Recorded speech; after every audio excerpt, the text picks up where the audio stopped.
قصيدة هجاء بعنوان مجهول النسب بشار. آلت شمس العصر إلى المغيب، فمتى سترحل عنا يا خائن الوطن؟ هلا توقفت وأمعنت قليلا فيما تثرثر وتقول يا سارق اللبن؟ أم أنك مصدق لتلك الرواية بأنك فعلا رجل المصاعب والمحن؟ سأزدري بك وبمقامك المغتصب، فما أنت إلا بهلوانا محركا للفتن.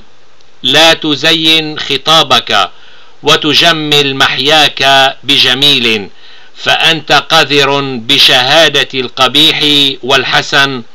جئت إلينا بإرث وعلى مضض خبرناك، ولفظتك أمعاؤنا منذ زمن.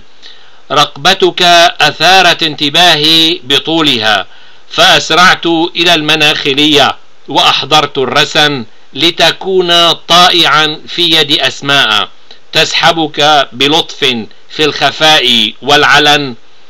تستري عليه يا أنيسة، فحملك به بيقين كان من زنا شجن. ضاقت عليه من مشارقها بحدود لا حد لها، من الشام إلى عدن. سيصيبه ما أصاب الطغاة في الخضراء ومصر وصولا إلى صنعاء في اليمن، ويرحل خاسئا أو نطأه بأقدامنا ودعاءنا أن الحمد لله الذي أذهب عنا الحزن.